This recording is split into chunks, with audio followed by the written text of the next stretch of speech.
এখন নির্বাচনের জন্য নয়, যুদ্ধের জন্য প্রস্তুতি নিতে হবে। আমরা চাই আর না চাই, যুদ্ধ আসবেই।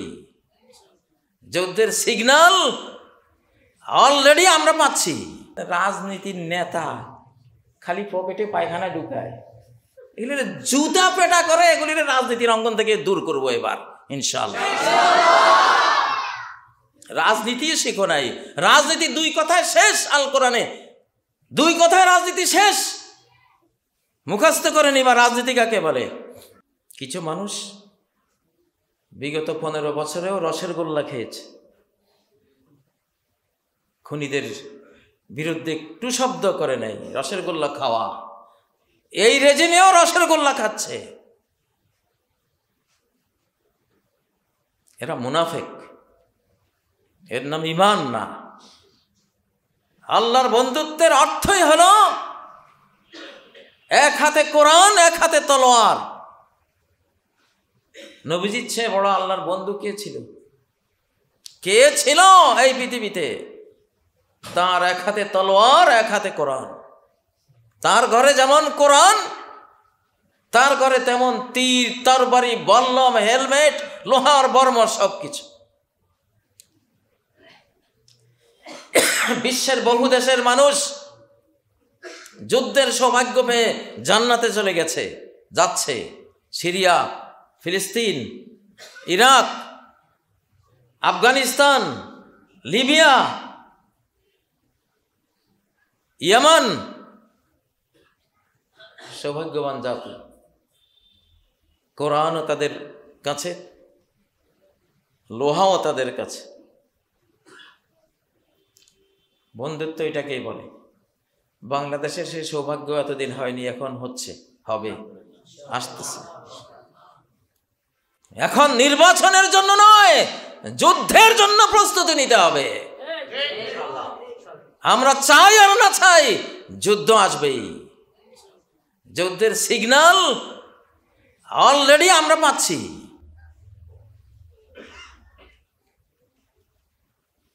এজন্য কি আছে জীবনে? আমাদের নবীজি যদি 29টি বড় যুদ্ধ, 450 কমান্ডো যুদ্ধ করতে পারেন, আমরা কি হয়েছি? কোন লাটসাব হয়েছি আমরা?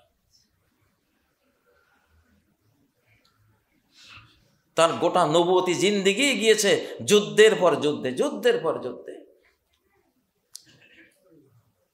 তিনি আল্লাহর ওলি, তিনি আল্লাহর নবী, তিনি রাহমাতুল লিল আলামিন, তিনি সমস্ত মানব জাতির, ফেরেশতা জাতির, জিন জাতির সর্দার, সর্দারে কায়নাত। তার জীবনটাই তো মডেল আমাদের। অতএব সেই মডেলের জীবন আমাদের সামনে এখন হাতছানি দিচ্ছে ইনশাআল্লাহ। তো আল্লাহ যে আমাদের জানমাল কিনে নিয়েছেন, আমরা বিক্রি করে দিয়েছি। এটাকে বলে বাইআত। বাইআত মানে বাই করা, বিক্রি করা, বিক্রি করা। আমরা বিক্রি হয়ে গেছি। আমাদের এখন কাজ কি? ইউকাতিলুনা ফি সাবিলিল্লাহ, যুদ্ধ করবে। ফি সাবিলিল্লাহ, ইসলামের পথে, ইসলামের পথে যুদ্ধ করবে। ইসলাম মনের সমস্ত ব্যথা, বেদনা, ডিপ্রেশন, টেনশনের সেবা, নিরাময়। ইসলাম স্বামী স্ত্রীর, ঘরের, পরিবারের সকল অশান্তির নিরাময়। ইসলাম মানুষের অর্থনৈতিক সকল বৈষম্যের নিরাময়। ইসলাম মানুষের সকল অমর্যাদার, বেইনসাফির নিরাময়। ইসলাম আমেরিকা, লস অ্যাঞ্জেলস, নিউ ইয়র্কের দাবানলের শেফা। যদি ইসলাম থাকতো আগুন জ্বলত না। ইসলাম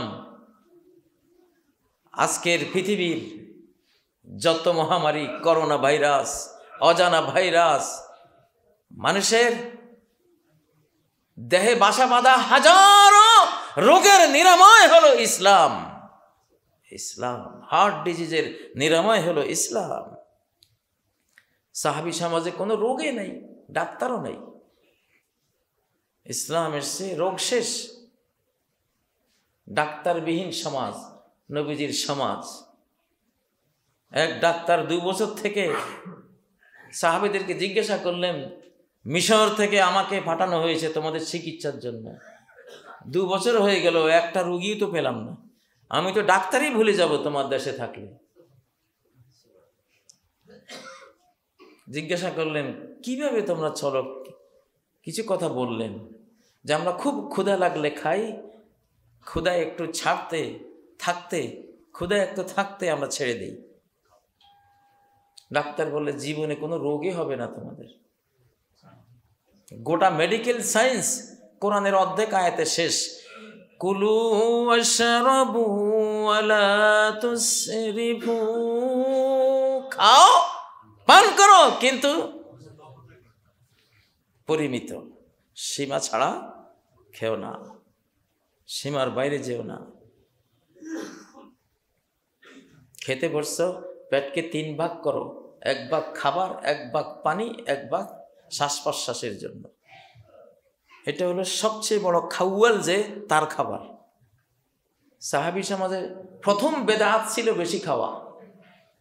সাহাবীরা বলতেন, আউয়ালু বেদাতিন ফিল ইসলাম আশ-শিবা। ইসলামের প্রথম বেদাত হইল পেট ভরে খাওয়া।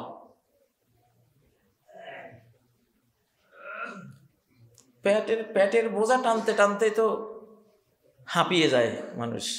যুদ্ধ করবে কিসে? যুদ্ধ করবে কিভাবে? এমন সয়াবিন তেল এই বাংলাদেশে ঢুকেছে, 80-র দশক থেকে দেখলাম মানুষ মোটা হয়ে যাচ্ছে, পেট বড় হয়ে যাচ্ছে। কারণ বুঝতাম না, এখন বুঝতেছি সয়াবিন তেল যা খায় শরীরে থেকে যায়। এই অপদার্থ জিনিস কে যে আবিষ্কার করলো, কি জন্য করলো? যা খায় সব শরীরে থেকে যায়।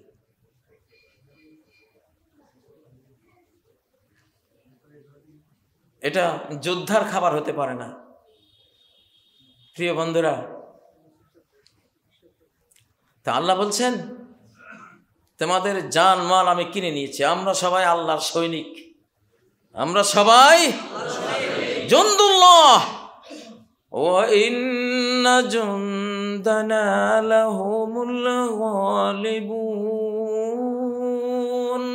আমার সৈনিকরাই, কসম করে বলছি, ওরাই বিজয়ী হবে ইনশাআল্লাহ।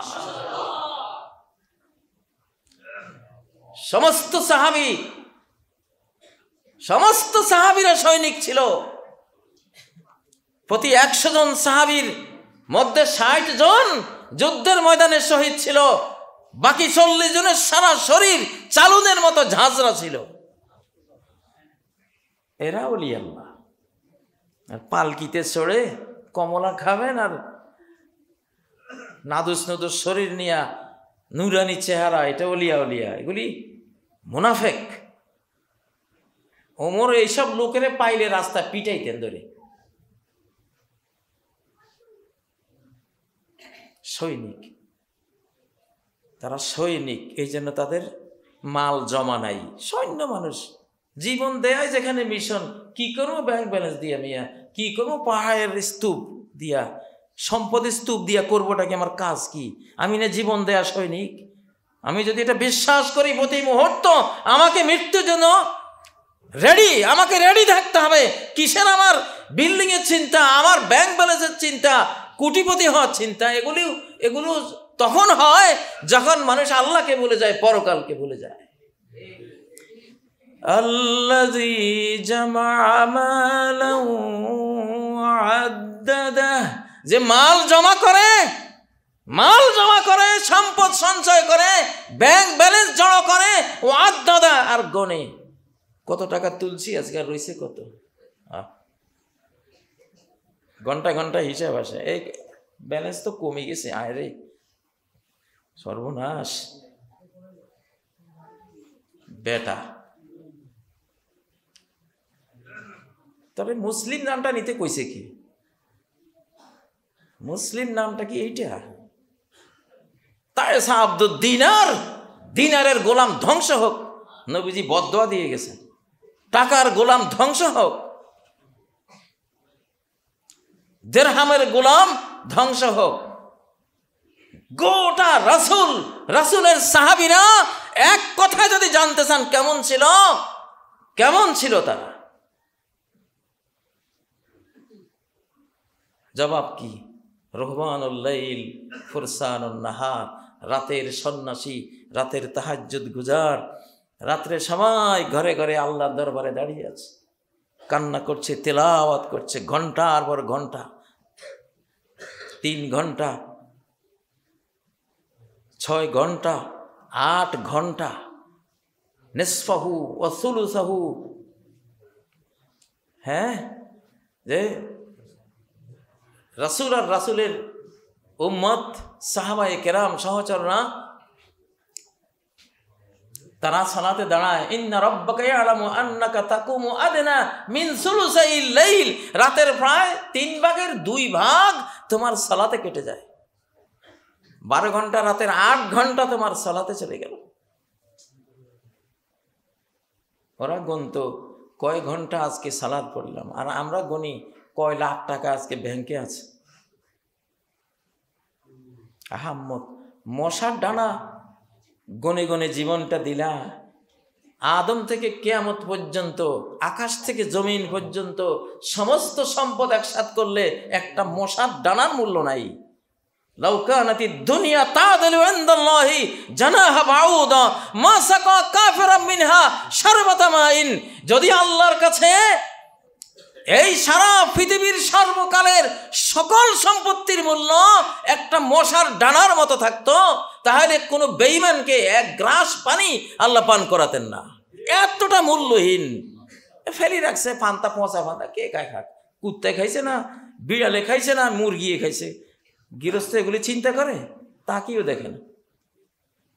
সেই দুনিয়া, পচা লাশ, মরা লাশ, এই লাশ খাওয়ার জন্য শকুনের মতো সব অস্থির।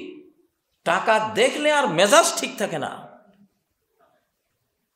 রাজনীতি করে, রাজনীতি জুতার পেটা করা দরকার। এসব যারা রাজনীতির কথা বলে আর তার টার্গেট হলো খালি কোনখানে পায়খানা পাবো ওইটা পকেটে ঢোকাবো। দুনিয়ার পায়খানা খাওয়া মানুষ, তোর মুখে এই রাজনীতির শব্দ মানায় না। পায়খানার কিট, পায়খানা খোর। নবীর সহিহ হাদিসে নবী বলেন দুনিয়া হলো পায়খানা। লাউ ইন্না মাতামা ইবনে আদম কাদ দারাবা লিদ দুনিয়া মাসালা, বনি আদমের খাবার দুনিয়ার এক্সাম্পল দিয়ে দেয় তারে, কিন্তু সে বুঝে না দুনিয়া কি জিনিস। বনি আদমের ছেলে মেয়েরা যদি খাবারটা নিয়ে ভাবতো, খাবার নিয়ে চিন্তা করত, সে যে ভাত মাছ খায়, সে যে ফলমূল খায়,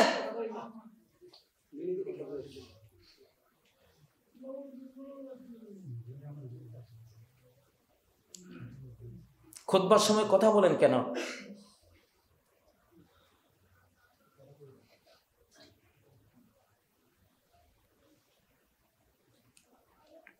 ভাত মাছ সে যা খায়, ফলমূল খায়, শ্বশুরবাড়ির জর্দা, কালিয়া, কোপ্তা, রুই মাছ, কার্পু মাছ, মাগুর, কত মাছ না কত সুন্দর সুন্দর খাবার খায়। সে যদি জানতো যে তার খাবার তো তাকে জানাচ্ছে, এ বান্দা তোমার দুনিয়াটা কি, তোমার লাখ টাকা বেতনের শেষ রূপটা কি, প্রেসিডেন্ট সাহেব যা ভোগ করছেন শেষ রূপটা কি, প্রধানমন্ত্রী, পীর সাহেব, আলেম, ইমাম, খতিব, পাবলিক যা খাচ্ছেন, রাজনৈতিক নেতৃবৃন্দ যা খাচ্ছেন, শেষ ফলটা কি? টয়লেটের ময়লা। প্রেসিডেন্ট সাহেব খাইলেও এটার শেষ রেজাল্ট কি? টয়লেটের ময়লা। বিজনেসম্যান খাচ্ছেন, 5 ঘন্টা পরে এই খাবারের শেষ ফলটা কি? ময়লা। এই জন্য স্বপ্নে যদি কেউ দেখে অনেক পায়খানা তার আশপাশে, তার মানে সে অনেক টাকা পাবে, কারণ এই টাকার শেষ ফলটা হলো এইটা। রিয়ালের শেষ ফল এইটা, ডলারের শেষ ফল এইটা, রুপিয়ার শেষ ফল এইটা।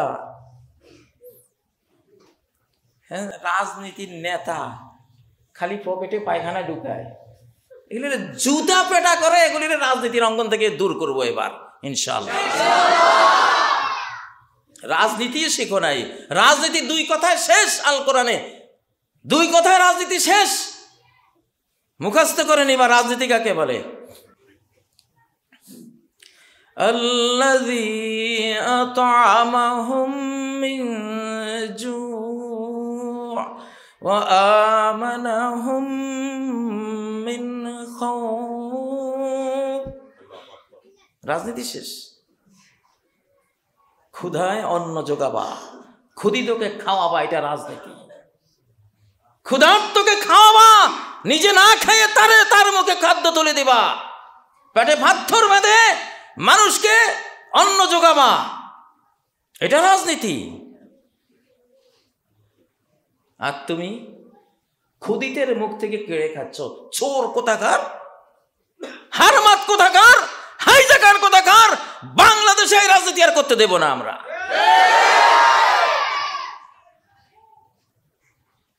সূরা কুরাইশ এদেশের মুসলিম মাত্রই আমরা জানি।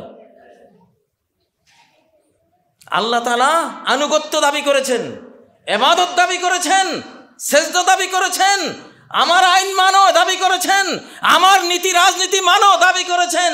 এই একটা কথা দিয়া ফালইয়াবুদু রাব্ব হাযাল বাইত, এই বাইতুল্লাহর মালিকের এরা যাতে সবাই আনুগত্য করে, দাসত্ব করে, ইবাদত করে, তার নীতি রাজনীতি যাতে মেনে নেয়। তারা কেন কেন মানবে? উনি কি করেন, উনি কি দেন, আমি কেন তার রাজনীতি মানতে হবে? তিনি যে স্টাইলের জীবন যাপন করতে বলেন সেইভাবে চলতে হবে, সেজদার কথা বলেন করতে হবে, কোরআন দিয়ে পার্লামেন্ট চালাতে হবে, আমাকে সেটা করতে হবে। কেন? ওনার কথা কেন মানতে হবে? কি দেন উনি, কি করেন উনি? শোন, আল্লাহ বলেন বান্দা শোন, কেন আমারে মানবি না? আল্লাযী আত'আমাহুম মিন জু', তোর ক্ষুধা লেগেছে, আমি তো খাবার দেই, আমি তো তোর রাজা, আমি তোর মহারাজা, আমি তোর শাহনশাহ, আমাকে মানবি না? তোর পিপাসা লেগেছে, পানিটা আমি তো তোর মুখে তুলে দেই, পানির ফোয়ারা আমি তো তুলে দেই, আকাশ থেকে বৃষ্টি আয়োজন তো আমি করে দেই। আর তোর খাবার খেতে হলে সূর্য লাগবে, সূর্যটা আমি তো তুলে দেই।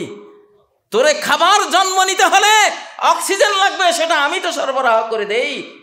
তোরে খাবার তৈরি হতে হলে পৃথিবীতে 106টা মৌল যৌগ পদার্থের মিশ্রণ লাগবে, তামা লাগবে, দস্তা লাগবে, আয়রন লাগবে, এটা লাগবে, সেটা লাগবে, যা লাগবে সব কে দেয়? আমি তো দেই। তোরে খাওয়াতে হলে ব্যবসা লাগবে, সিস্টেম কে দিয়েছে? আমি তো দিয়েছি। তোরে খাওয়াতে হলে কৃষি লাগবে, কে আয়োজন করে দিয়েছে? আমি তো আয়োজন করে দিয়েছি। তোরে খাওয়াতে হলে চোখ লাগবে দেখার জন্য, কান লাগবে শোনার জন্য, হাত লাগবে কর্ম করার জন্য, পা লাগবে সেদিকে খেতে খামারে হাঁটার জন্য। কে দিয়েছে? টোটাল সিস্টেমটা, খাবারের সাথে তো গোটা বিশ্ব সিস্টেম জড়ানো। কে দিয়েছে? আমি দিয়েছি। তা আমার রাজনীতি তোরা করবি না? আর আমাদের রাজনীতি যারা বড় বড় কথা বলেন, দালাল মীর জাফর আগেরটা দেশ বিক্রি করে গেছে, এখন পরে যেগুলি কিছু, সবাইকে দোষ দিচ্ছি না, এই দেশের শতকরা 80 জন মানুষ ভালো দল, বড় বড় দলের শতকরা 75-80 জন মানুষ আল্লাহওয়ালা, দিনদার, দেশকে ভালোবাসে। কিন্তু 20% আছে এগুলি চোর, এগুলো ডাকাত, এগুলো মীর জাফর, এগুলো মুনাফেক, এগুলি আবার সেই ফ্যাসিবাদকে ফেরত আনার জন্য ষড়যন্ত্র করছে। ওদের 32টা দাঁতের একটাও এবার থাকবে না ইনশাআল্লাহ। আগে খাওয়া মানুষকে, এবার খাওয়ার রাজনীতি নেই। খাওয়াইতে খাওয়াইতে তোর পেটে পাথর দেখতে চাই আমরা। এবার নবীর পেটে পাথর, তোর পেটে পাথর নাইকা, তুই কিসের রাজনীতি করস? তুই হয় ঘোষণা দিবি, ভাই আমি রাজনীতি করতে পারবো না, কারণ রাজনীতি মানে খাওয়ানো। এতদিন শুনছি রাজনীতি মানে খাওয়া, আমি খামো। তোরা খাস আর না খাস, আমি খাইতে পারলে হইলো, এটার নাম রাজনীতি। কয় ভাই তুমি কি কাজ করো, কি চাকরি করো? ভাই আমি তো আওয়ামী লীগ করি। হারাম হারামাত কোথাকার। হে চাকরির এই ব্যবসা নিয়ে আওয়ামী লীগ করে। চোর, চোরের ঘরে চোর। তোরা তো কোরআনের আইন দিয়ে হাত কাটার আইন বলবৎ করবো আমরা, তুই আবার রাজনীতি করো। আল্লাযী আত'আমাহুম মিন জু, আমি ক্ষুধিত, আমার ক্ষুধা লাগবেই। আমার যেই দয়ালু শাহানশাহ রাজাদিরাজ আমাকে খাওয়ায়, আমি তো তারই তো মানব। এই বাংলার মানুষ কাকে ভোট দিবেন, কারে মানবেন? যে খায় তারে না যে খাওয়ায় তারে? যে খাওয়ায় তারে। খাওয়াবে, খাওয়াতে খাওয়াতে তার ঘর খালি। আবু বকর সিদ্দিকের ঘর খালি, ওমরের ঘর খালি, কিছুই নাই। আর্ধ পৃথিবী শাসন করেছ, ধুলার তখতে বসি, খেজুর পাতার প্রাসাদ তোমার, বারে বারে গেছে খুশি। তারা ছিল রাজনীতিবিদ। আর আমাদের গুলি যেগুলি বড় বড় কথা বলে, চোর নীতিবিদ। এগুলো চোরের নীতি এই দেশে আমদানি করেছে, রাজার নীতি না। বাস এক কথায় শেষ, এবারের রাজনীতি হবে আল্লাযী আত'আমাহুম মিন জু'এর রাজনীতি। যেই কোনো পাঠা ভোট চাইতে আসলে, হুজুর আপনি খাওয়াইছেন নি, ঘর খালি হয়েছে নি দেখি, আপনার ব্যাংক ব্যালেন্স কি আছে দেখি। খাওয়াইতে খাওয়াইতে এটা খালি হইতে হইব। খাওয়াইতে খাওয়াইতে ব্যাংকে কিছু নাই। খাওয়াইতে খাওয়াইতে আমাদের জিয়াকে কেন ভালোবাসি? বেচারার ভাঙ্গা সুটকেস, ভাঙ্গা সুটকেস, ছেঁড়া গেঞ্জি, পুরান জামা। জিয়ার বাড়িতে যে পুলিশ অফিসার ডিউটি করেছে, সে অফিসারের মুখে শোনা আমার, যে জিয়ার বাড়িতে মন্ত্রী এমপিরা খেতে গেলে আরেকবার হোটেলে গিয়ে খাইতে হইতো। খেতে বসছে, দিয়েছে ডাল, দিয়েছে আলু ভর্তা, কাসকি মাছ। আর মন্ত্রী খাইয়া অপেক্ষা আছে, ভাবছে যে আসলগুলি পরে আইব, এগুলি শুরু আর কি। দেখেছে জিয়া রহমান খাইয়া প্লেট ছাড়তেছে, হায় হায় রে, ভাব লক্ষণ তো ভালো না দেখি। হে তো খাওয়া শেষ করে ফেলছে। আমরা ওই জিয়ার রাজনীতি চাই। যারা জিয়ার নামে রাজনীতি করেন, ও জিয়া তারেক জিয়া, ওদের রাজনীতিটা করেন, আপনাদের রাজনীতি চাই না আমরা। যারা দেশ বিক্রি করে খাবেন, যারা খাওয়াবেন না, খালি নিজে খাওয়ার জন্য, নিজের স্বার্থের জন্য রাজনীতির কথা বলছেন। আমাদের ছাত্রগুলি দেশপ্রেমিক, আমাদের সমন্বয়করা দেশপ্রেমিক, আমাদের ইসলাম প্রেমিকরা দেশপ্রেমিক, আমাদের প্রত্যেকটা ইমাম, খতিব, বক্তা দেশের জন্য জান দেয়া সৈনিক। এই দেশে ধর্মপ্রাণ প্রতিটি মানুষ দেশপ্রেমিক এবং খাওয়ানেওয়ালার অন্তর্ভুক্ত মানুষ। আমরা যাকে ইচ্ছা তাকে এবার বাছাই করব। এবারের রাজনীতি সূরা কুরাইশের শেষ আয়াত, সূরা কুরাইশের আল্লাযী আত'আমাহুম মিন জু', তার নীতি মানো। তোমার কোনো খাবার নেই জমিনে, মান্না সালওয়া নাজিল করে খাওয়াবে দরকার হলে আকাশ থেকে। আল্লাহু আকবার।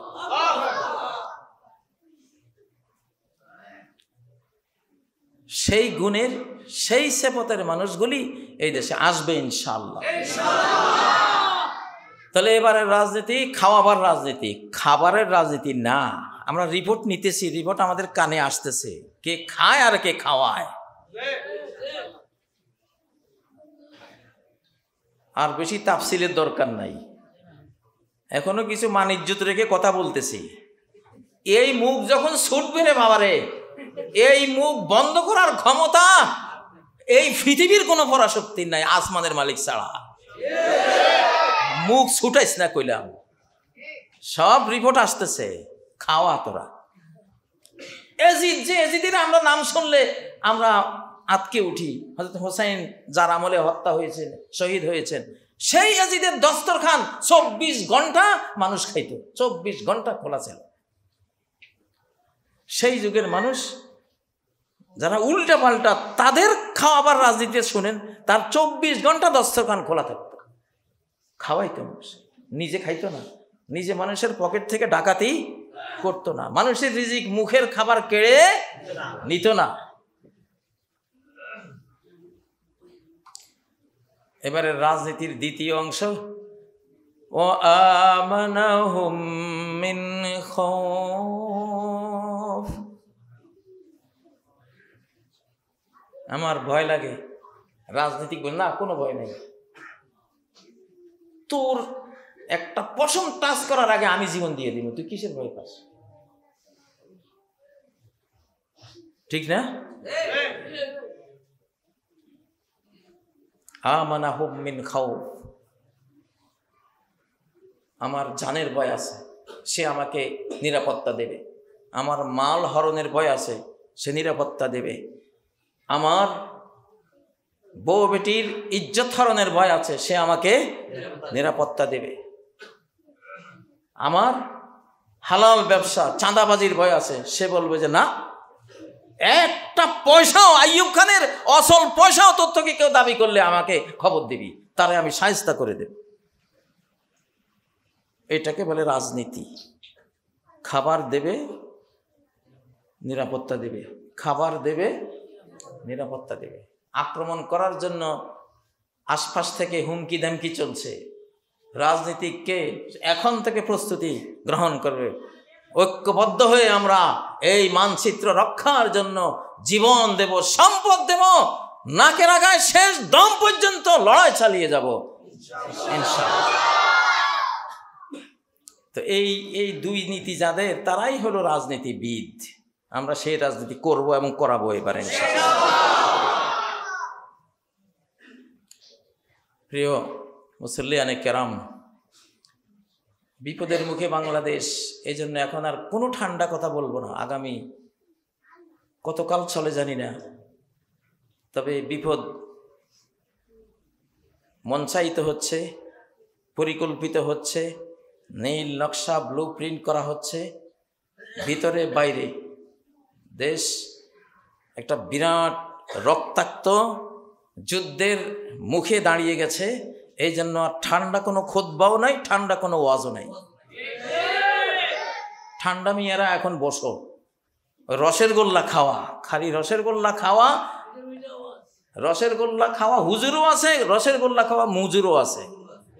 রসের গোল্লা খাওয়া হুজুরেরও দরকার নাই, রসের গোল্লা খাওয়া মুজুরেরও দরকার নাই। যারা জীবন দিতে পারবে, যারা নিরাপত্তা দিতে পারবে, স্বাধীনতা রক্ষা করতে পারবে, মানচিত্র রক্ষা করতে পারবে। আমি গত এক সপ্তাহ থেকে একটা ওয়াজ করি যে এই বাংলাদেশের মানচিত্র যেটা 1947-এর 14 আগস্ট জন্ম হয়েছে, সেই দিন ছিল, সেই রাতটি ছিল লাইলাতুল কদর, 27 রজনী, রমজান মাসের 27 তারিখের রাতে এই মানচিত্র ইসলামের কারণে মুসলিমদের জন্য আল্লাহ তাআলা মঞ্জুর করেছেন। সেদিন কদরের রাত, গুগলে গিয়ে সার্চ দিলে দেখবেন যে 1947-এর 14 আগস্ট মোতাবেক আরবি মাস কি ছিল, দেখবেন বেরিয়ে আসবে 27 রমজান। আল্লাহু আকবার। এবং কদরের রাতে এই মানচিত্রের ঘোষণা হয়েছে। আল্লাহু আকবার। বিশ্ব ইতিহাসে এরকম রাষ্ট্র আর একটাও নাই। তো কদরের রাত কদরওয়ালা হয়েছে, সম্মানওয়ালা হয়েছে কোরআনের কারণে। তাহলে সেই রাতে যে মানচিত্র পেয়েছি সেটা সম্মানিত হবে কিসের কারণে? কোরআনের কারণে। এইবারে আর উপায় নাই, একটা ভোট যদি কেউ কোরআনের বাইরে দেয় সে জাহান্নামী মুনাফিকের কাতারে, আল্লাহ তাকে নিয়ে যান, আমরা দোয়া করবো তার বিনিময়ে। এবার আর বাঁচার উপায় নাই, আল্লাহ আমাদেরকে টেস্ট করছেন। এবার শাসকদেরকে ক্ষমতা দিয়ে দেখেছি, একটাইও আমার কোরআন পার্লামেন্টে তোলে নাই। এবার জনগণ তোদেরকে দিয়েছি ক্ষমতা, দেখি তোরা কি করিস। বাবারে এইবার অনেক বড় ঝুঁকি। এইবার শাসকেরা মরবে না পলাইবে সেটা জানি না, আমরা মরবো নির্ঘাত যদি এই কোরআনের পক্ষে আমরা এখন থেকে ক্যাম্পেইন না করি, প্রচার না চালাই। যে কোরআন আমরা বহু দেখেছি, এই দলও দেখেছি, সেই দলও দেখেছি, ওই একই মুদ্রার এপিটার আমরা সব দেখেছি। এইবার কোরআনকে দেখবো, কোরআনওয়ালাদেরকে দেখবো। যারা এবার বাংলার জমিনে সফল হতে চাও, কোরআন হাতে নাও তোমরা, সবার কোরআন তো সবার। কোরআন যারা ইসলামী দল করে শুধু তাদের, যারা ইসলামী দল এতদিন করনি, কোরআন তোমাদেরও, এটা হাতে নিতে হবে তোমাদের। আর যদি হাতে না নাও তাহলে ট্রাম্পের দেশ থেকে শিক্ষা নাও, ট্রাম্পের দেশ থেকে শিক্ষা নাও। কিছুই বুঝবো না কি হলো, কোথাকার পরিকল্পনা, গোটা আমেরিকা জ্বলে পুড়ে ছাই হয়ে যাচ্ছে, হলিউড জ্বলে পুড়ে ছাই হয়ে যাচ্ছে, হ্যাঁ, তাদের নয়নাভিরাম বাসভবন জ্বলে পুড়ে ছাই হয়ে যাচ্ছে। সিগনাল, তোমার প্রতি সিগনাল যে তোমারও আমি আগুন জ্বালাই দেব, তোমার উপরে আগুন জ্বালিয়ে দেব যদি আমার হুকুমে তুমি না আসো। এটা ওয়ার্নিং, সারা ওয়ার্ল্ডের প্রতি ওয়ার্নিং। কোনো আল্লাহ বিরোধী শক্তি আর মাথা উঁচু করে দাঁড়াতে পারবে না এই পৃথিবীতে, ইনশাআল্লাহ। এটা ডিক্লার করে দিলাম, এটা ডিক্লার করে দিয়েছি। আমি এই এলাকাতে এসে একদিন খুতবা দিয়েছিলাম, একজন ইউসুফের গ্রান পাচ্ছি। সেই ইউসুফের ভয়ে আমারে গ্রেফতার করছে।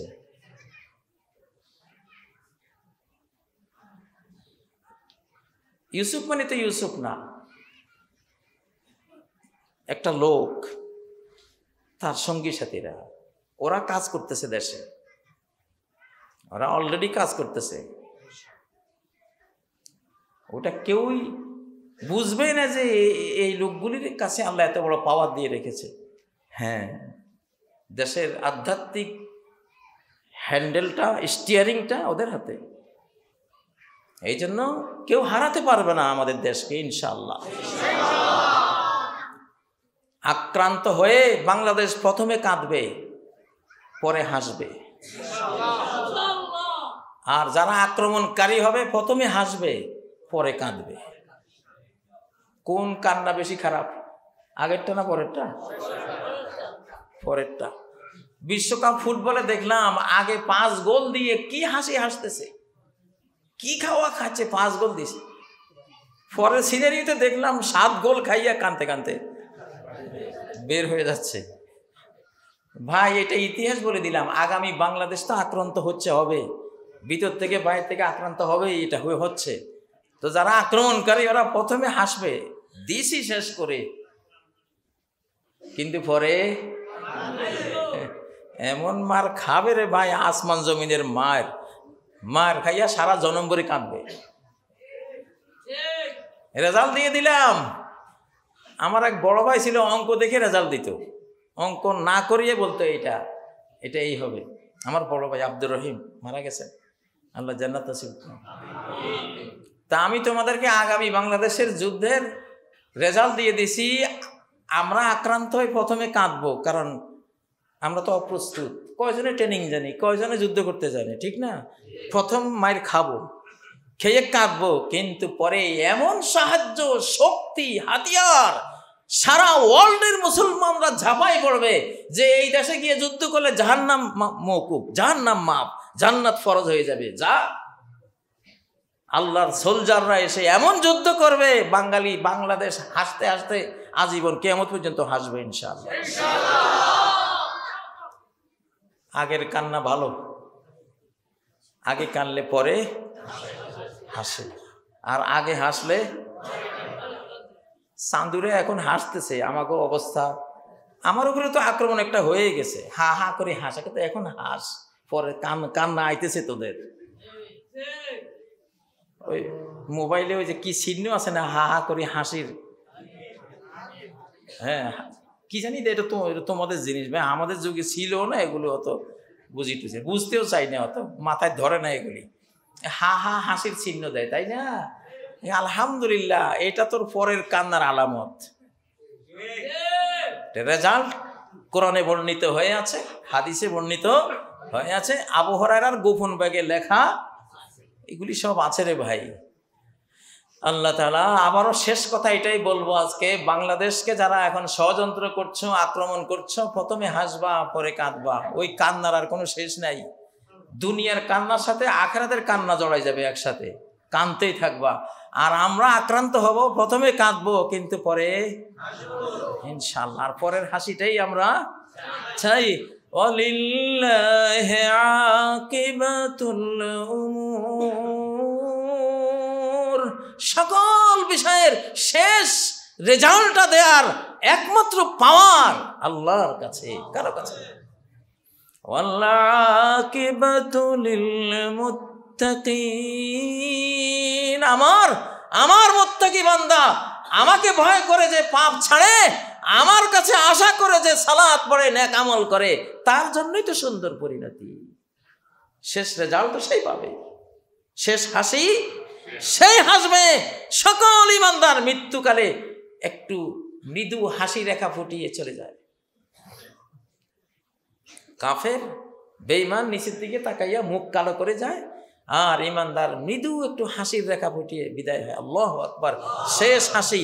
ওই যে হাসি দিল, ওই হাসি আর থামবে না, কবরে হাসবে, জান্নাতে অনন্তকাল তার হাসির জীবন তার অপেক্ষমান। 2004 সালে হজে গিয়ে আরাফার ময়দানে একজন হাফেজে কোরআন নারায়ণগঞ্জের হার্ট স্ট্রোক করে মরে গেছে, হার্ট অ্যাটাক করে মরে গেছে। সৌদি একজন পুলিশ ওই লাশটার সামনে দাঁড়ানো, আমি গিয়ে দেখলাম যে আমাদের বাংলাদেশি মানুষ হাফেজে কোরআন মরে গেছে। আমি দেখতেছি যে হাসতেছে, যে কিসের মারা গেছে, হাসতেছে শূন্য। সৌদি পুলিশ বলতেছে, ভাইরে এই মরণটা যদি আমি মরতে পারতাম, আমার জীবনটা সাকসেসফুল হয়ে। বাংলাদেশিরা অনেকে ভয় পাচ্ছ, তোমরা ভয় পেও না। তোমরা আমার কথা শুনবা আগে, কাজীর কথা আগে শুনবা যে কাজী সাহেব ভয় পাচ্ছে কিনা। যদি এই কাজী সাহেব যদি ভয় না পায়, বাংলাদেশের সবচেয়ে বেশি রিস্ক আমার উপরে আসে, জিন শয়তানের পক্ষ থেকেও মানুষ শয়তানের পক্ষ থেকেও। সবচেয়ে বড় রিস্কটা আমার উপর দিয়ে যায়। আমি দেখি আমার তো দুর্বল, কিসের দুর্বল, সাহস আরো 1000 কোটি গুণ বাড়ে। তোমরা যেদিন দেখবা এই কাজী দুর্বল হয়ে গেছে, সেদিন একটু চিন্তা করো, এই ছাড়া চিন্তা করো না। ইনশাআল্লাহ বললাম তোমাদেরকে, ভয়ের কিছুই নেই, ভয়ের কিছুই নেই। শেষ হাসি আমাদের, রেজাল্ট আমাদের ইনশাআল্লাহ। বাঁচলে গাজী, মরলে, এটাই তো জীবন। আপনারা প্রশ্ন রেখেছেন, এখন প্রশ্ন উত্তর করার সময় নেই। দেশের প্রয়োজনে একটু বক্তব্যটা খুতবাটা ওইভাবে দিয়ে দিয়েছি, প্রশ্ন দিন না আমাকে এখন। আকুলু কওলি হাযা ওয়া আস্তাগফিরুল্লাহ লি ওয়া লাকুম ফাস্তাগফিরুহু ওয়া তুবু ইলাইহি ইন্নাহু হুয়াল গফুরুর রহিম।